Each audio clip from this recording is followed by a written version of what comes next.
जय सिया राम। देखिए, एक बार एक राजा था। उसके पूरे शरीर में कोढ़ निकल आया। पूरे शरीर में मवाद बहने लगी, रक्त बहने लगा।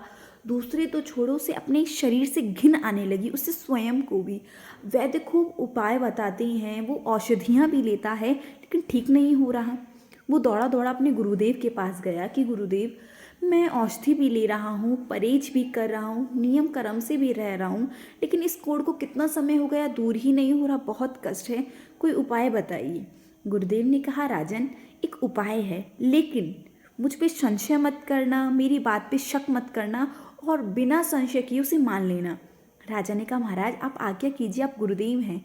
तब गुरुदेव ने कहा, राजन देखो, आज से लेकर 1 महीने पर्यंत तुम नित्य अपनी जो विधवा भाभी है उनके कक्ष में जाना और ठीक रात्रि 10 बजे रामचरितमानस का पाठ करना।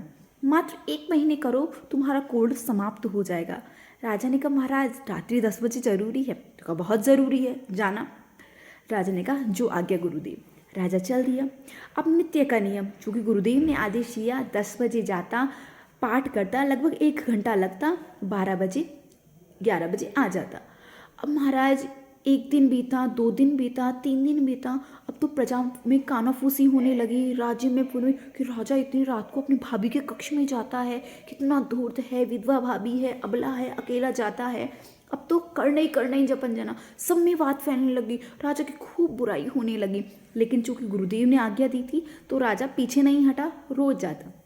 जैसे ही 1 महीना बीता तो वो राजा का जो कोढ़ था पूर्णतः समाप्त हो गया। राजा के तो प्रसन्नता का ठिकाना ही नहीं कि महाराज आपने ये कैसे किया। तब गुरुदेव ने कहा, देखो राजन, हमें जो भी कष्ट होता है, जो भी बीमारी होती है, या भी जो भी हम पे संकट आता है, वो पूर्वकृत किसी न किसी कर्म से आता है, किसी दोष से आता है। तो तुम्हारे ऊपर बहुत बड़ा दोष था, लेकिन हुआ क्या, तुम रात्रि 10 बजे भाभी के पास जाते थे तो ये जितनी भी प्रजाजन है तुम में दोष देखने लगी, तुम्हारी बुराई करने लगी। तो इतनी प्रजा ने जब तुम्हारी बुराई की तो उन्होंने तुम्हारा दोष अपने माथे ले लिया। इससे तुम तो रोग मुक्त हो गए, सभी को कोई ना कोई पीड़ा हो गई।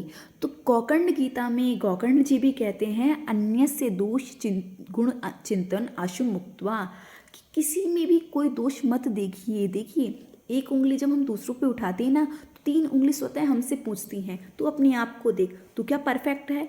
जब हम परफेक्ट नहीं हैं तो इस संसार में कोई भी परफेक्ट नहीं है। और हम जब दूसरों की बुराई करते हैं तो करते क्या हैं, उनके जो दोष हैं, उनके जो दुर्गुण हैं, वो हम अपने भीतर ले लेते हैं।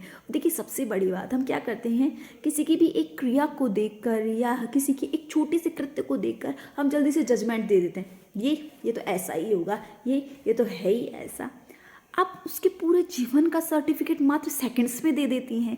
आप देखिए तो सही, उसने किस परिस्थिति में, किस काल में कैसे किया होगा वो।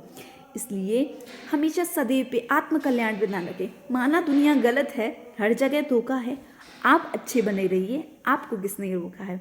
इसलिए यदि सुधार करना है तो स्वयं का कीजिए। यदि दोष देखने की बहुत गंदी आदत लगी है तो खुद के देखिए, खुद दोषों का भंडार है। जय सिया राम।